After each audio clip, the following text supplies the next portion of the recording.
Shane, Barrett, we're what's live, up? dude. What's up, man? How we doing? How are you doing? A lot of adversity today, but we made it through so Battling, huh? far. Yeah, It's a good looking tank. yes. Thanks. RSP gave it to me. High class facility. Revolution Sports Performance. First pod sponsor. Yeah, located in Oakland, Florida, on Tubb Street. Look at that. What's Good going to see on? your face again. Good to see your face again. Let's talk. Let's just dive right into it. Let's Let's talk dive in. about. Let's talk about the college baseball you've been watching. Yeah. I know you got some. I know you got some opinions on some things. So we'll dive right into that. What do you got? Let's start on a positive note. Guys are really good now. It's Yeah. pretty impressive how good these guys are. Like the amount, like you see these guys from Murray State and like they're like arms that don't throw that much or 90, 92. Everybody throws. And then if you're talking about the SEC teams or ACC teams, you rarely see pitches under 93 from their right-handers, and they all have someone that throws 99. Where like when I was in college, the only person that threw 99 was Strasburg, Yeah. Why? and he went 1-1. Yeah. No, everybody throws 100 now, Yeah, apparently, or like mid 90s. I mean, when I was a freshman in college, my fastest fastball was 89. same. I was at a D2 school, which is like not the worst school you could go to. No, You know? Why do you think everybody's throwing harder? Is it because, like, my opinion is like when I was in high school or even middle school, like working out was go for a run, or whatever. It wasn't like personalized workouts. But I know a lot of people that aren't like in your industry, but probably just say, "Oh, it's all the weighted ball," whatever. What do you think yeah, is all the like the main training, component? right? Like kids are getting 3D motion capture evals now at like 15 Yeah, years old, which is great. yeah. Like I'm not knocking on that, but No. it's just a different level. You know what I mean? Like you were like, I mean, again, to date ourselves, for your dad to have video of you, he took a camcorder out to the field. I never had. Yeah, I never had video. Yeah, so Yeah. that was your pitching video. Like I dad, barely dad have would bring a camcorder. pictures of me.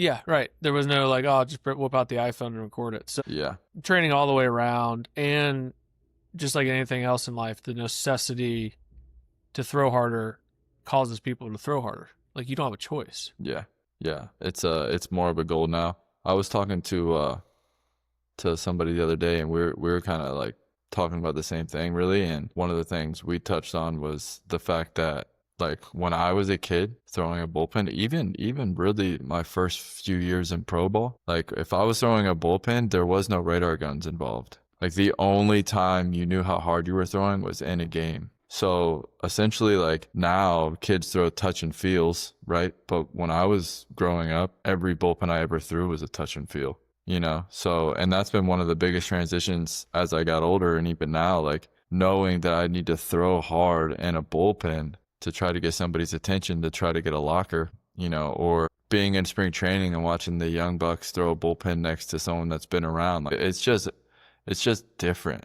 They've had TrackMans every bullpen they've ever thrown, most of these guys. And I remember first hearing about a Rapsoda, and I'm like, what is a Rapsoda? Yeah, it's a type of musical So device. yeah, are Rapsodas even a thing still? I don't even know if Yeah, those are around. TrackMan just took over or what? it's fairly dominant. Yeah. Um, But if either one yeah, wants so to it's, sponsor the pod, we'd love to have you. yeah, I'll learn all about Rapsoda. We'll talk about it every Yeah, episode. yeah.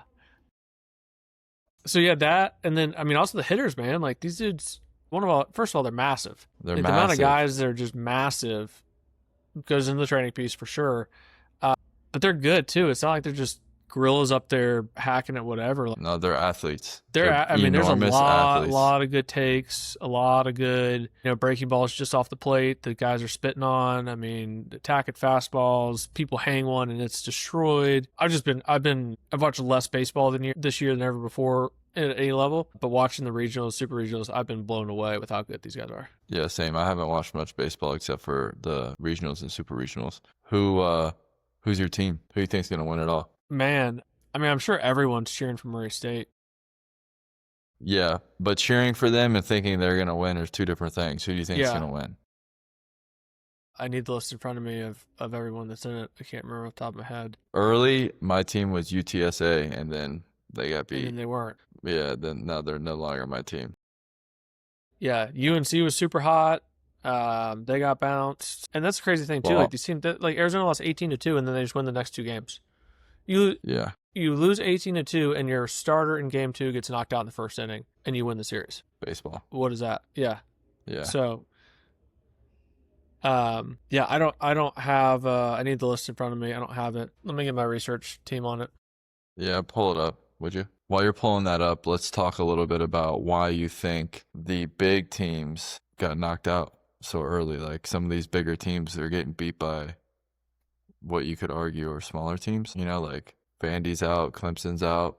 I think it's portal. That's what I think. It's probably the easy answer, right? Yeah, I think the easy answer is it's kind of exposing what team morale can do in big moments, because you have these teams that are smaller teams that, you know, have all been playing together, and some of these bigger teams have a lot more guys that just showed up and potentially don't have the same team chemistry as these smaller teams. And then so you have the smaller team that's got more team chemistry and a little bit of nothing to lose as well, you know, because they're not the team that's supposed to necessarily win, like Cinderella story style. I think it's kind of the combination of those two things, maybe.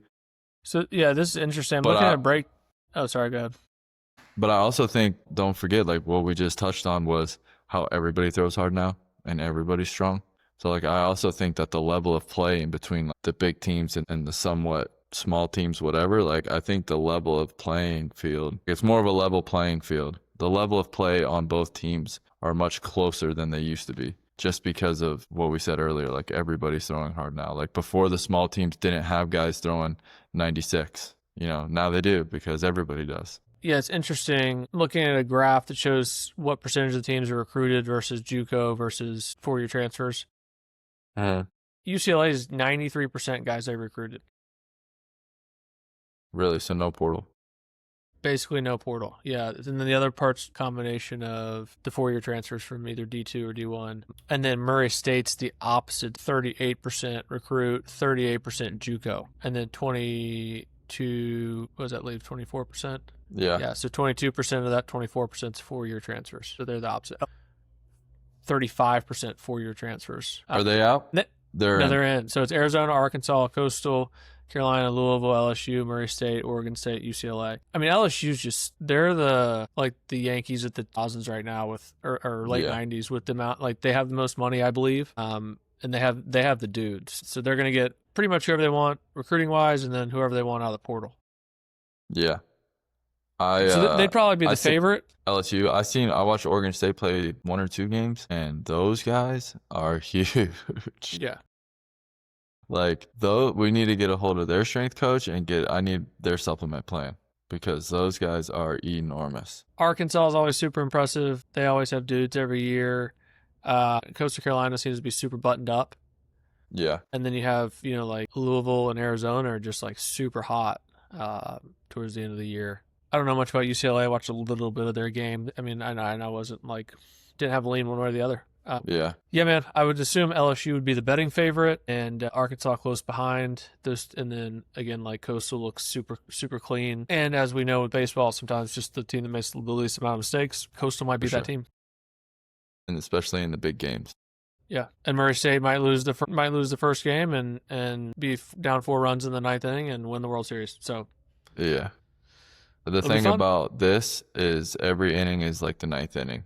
You know, every single pitch matters. Not that they don't matter in the regular season, but playoff baseball at any level is just different. It's awesome. So, can I get to my negative take on college baseball right now? Yeah, give it to me. Give it to me. I think pitchers' reactions are manufactured and not true emotional reactions. And I'm talking about like the screaming after strikeout, the chest pounding.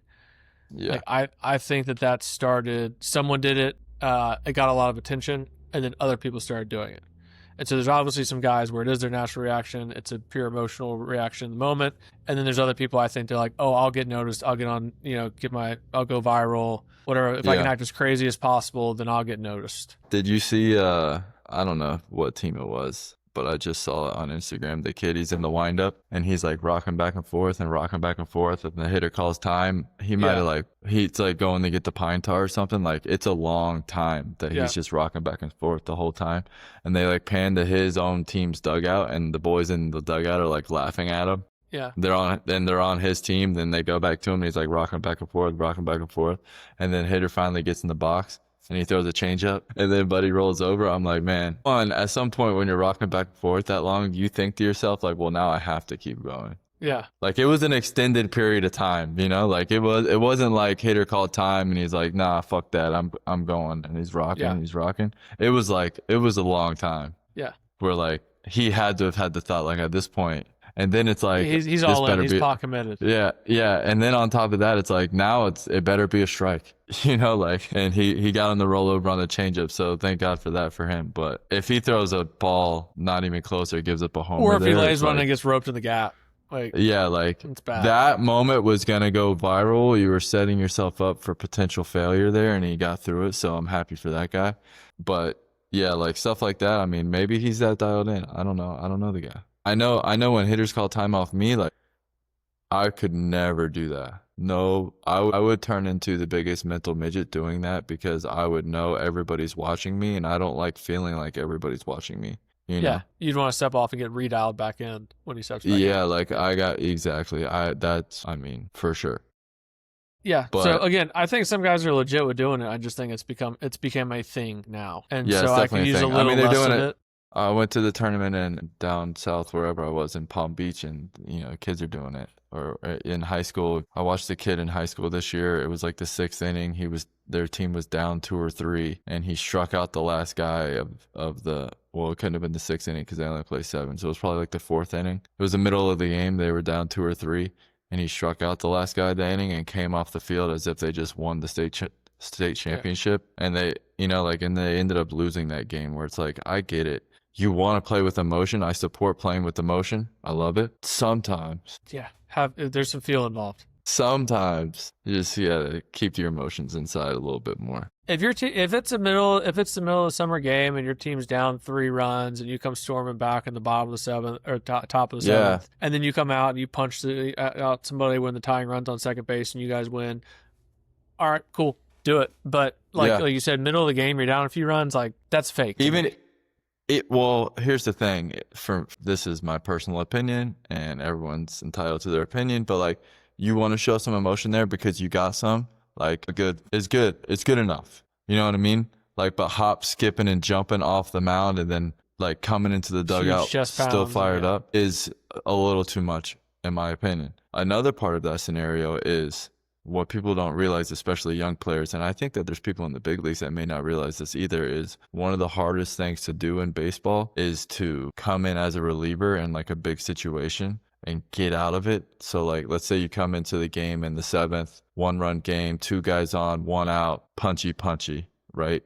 By all means, go crazy. However, if you now have to go back out for the next inning, that's the hardest thing to do in baseball, because you just spiked your adrenaline. Yeah. And now you're going to go sit down in the dugout and wait around. And it's almost impossible to get yourself back to that same level of like intensity and emotion and adrenaline. Yeah. Holding that emotion in sometimes is more beneficial because you don't like lose it. You don't like lose the energy. Yeah, we've gone from when we were growing up, everyone was like, you need to be Tom Glavine. You should know if you're about to throw a perfect game, you punch out, Babe Ruth in the bottom of the 9th, and it should just be stone cold poker face the whole time, to, again, now kids are yelling in the middle of the game when they're down by 3 runs.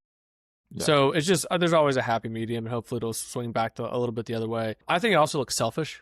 Like if you're down runs and you're like super amped up and like you're kind of like, it's like a showmanship type thing to me. And I think that's kind of selfish. Like again, if you're down 4 runs and you hit a massive home run, don't pimp it. You're still down 4. You're down 3 runs now. Yeah, for sure. Like, you know what I mean? If it's a walk-off, I totally get it. Like that's, I understand, but don't pimp a home run and act like you're some big deal when your team's still losing. Like I don't like that. And I think that's a bad field play. There's levels to the pimping, Like if you get it and you got it and like you low key bat flip it and then you just start running. Yeah. You know what I Yeah. mean? Like when you get it, you feel it, and it kind of sometimes it happens. But like Yep. if you're skipping down the line and yelling at your dugout down 5 still, like Yeah. that's a little. Yeah, 100%. I'm not talking about like you take 2 slow steps and then you start kind of jogging with a small flip. I'm talking Yeah, about like really if you pimping a get home them, run.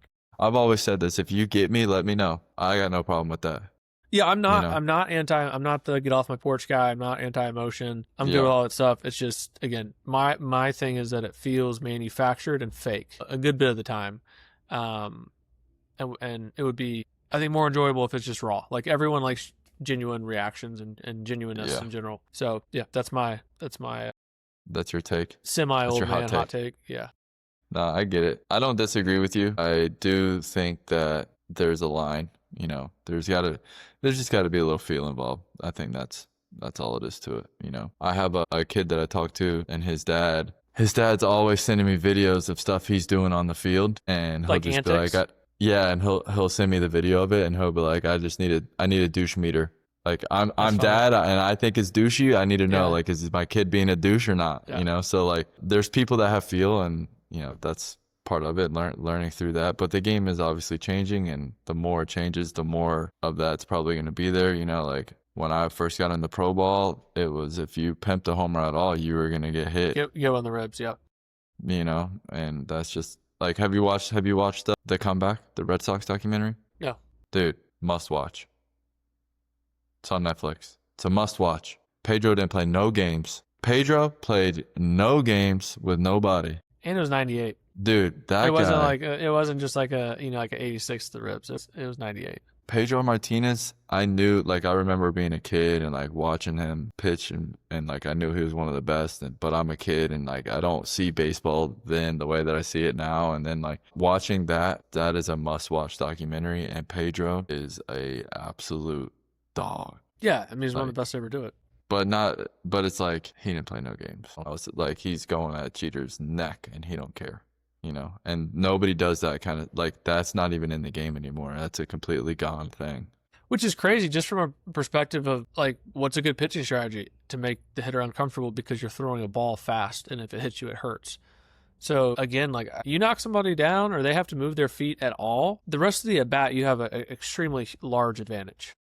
No doubt. I mean, you can obviously speak to that more than I can, but it's just one of those things like, well, I hit at a high school level, but if someone was throwing with any type of pace and something came inside and I had to move, jackknife or jump or get out of the way or something, the next 3 pitches at least, I'm like I'm looking for something away. I don't want anything coming in. If someone threw me a breaker that was kind of backdoorish or down the middle, like I'm freezing. Yeah. 2 things I got. One, when I first got to the big leagues, my first bullpen coach in New York, he told me, Gary Tuck was his name. He told me, one of the first things he told me was, if you make a hitter choose between hitting and living, he's going to choose living every time. And like, that was essentially Pedro.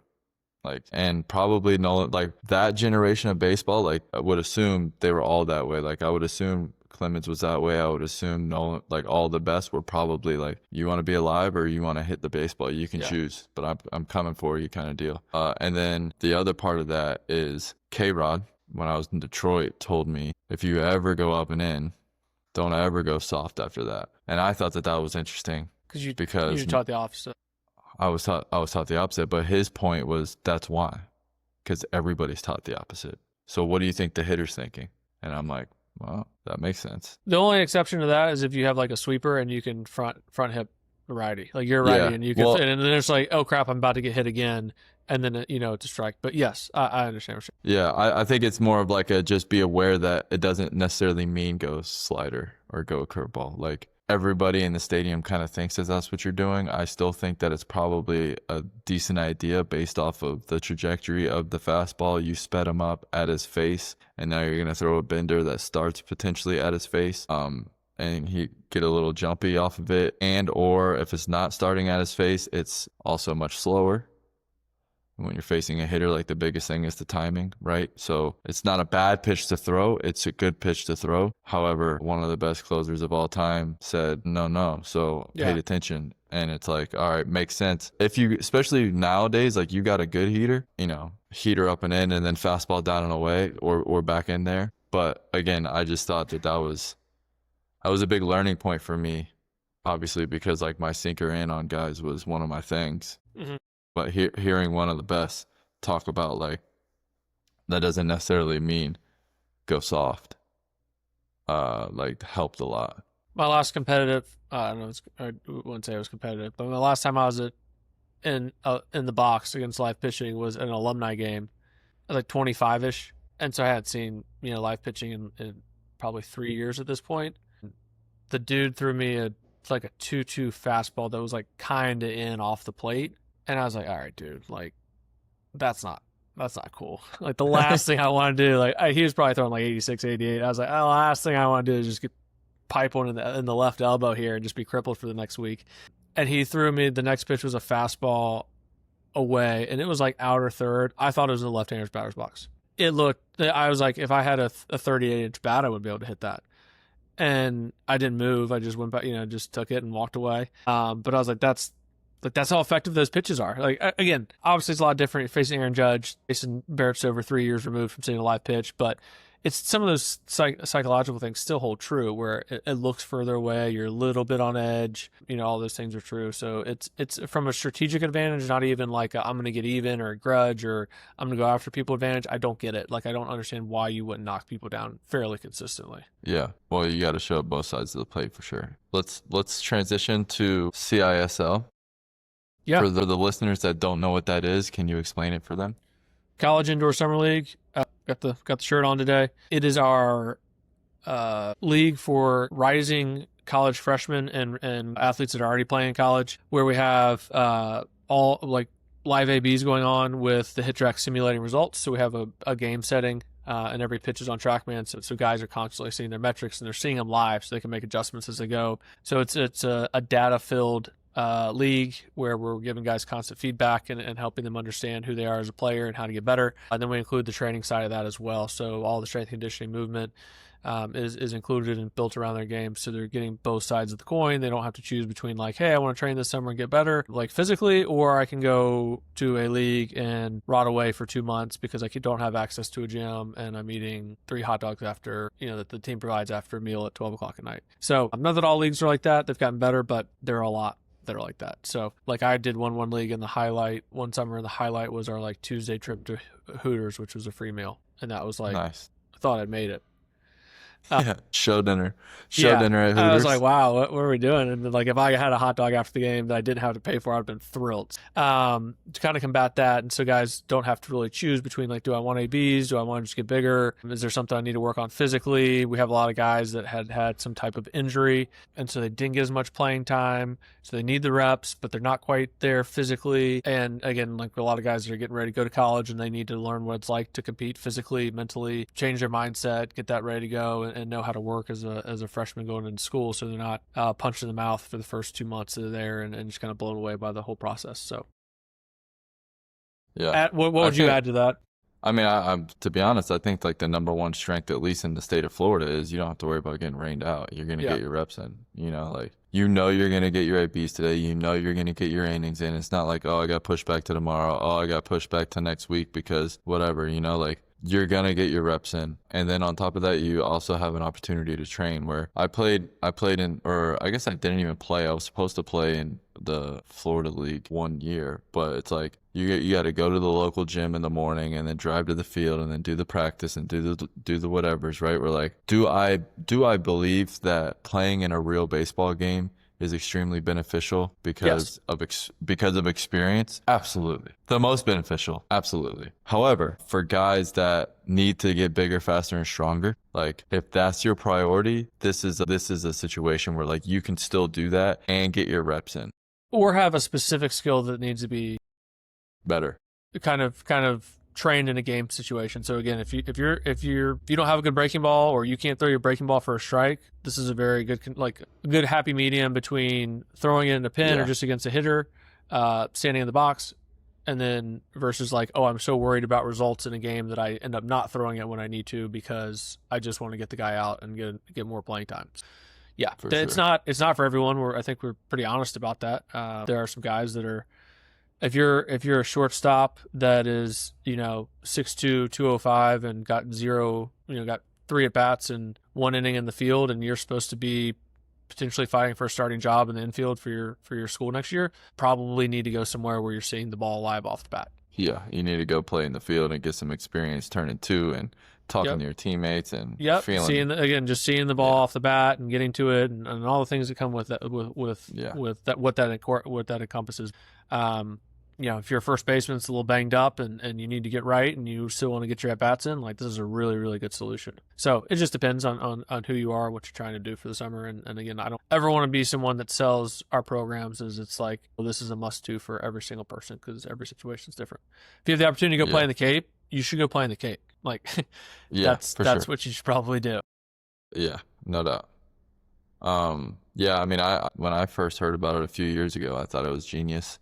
I still think it's genius. I think that there's, my opinion is fast forward 10 years from now, there's going to be less minor league baseball and there's going to be guys kind of doing what's going on right now in the CISL all summer. And they're just working out and getting data, and sending data out to teams. And it's like a warehouse of players somewhere. Yeah.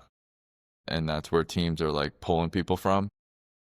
It's almost like it'll become the like low A or high A.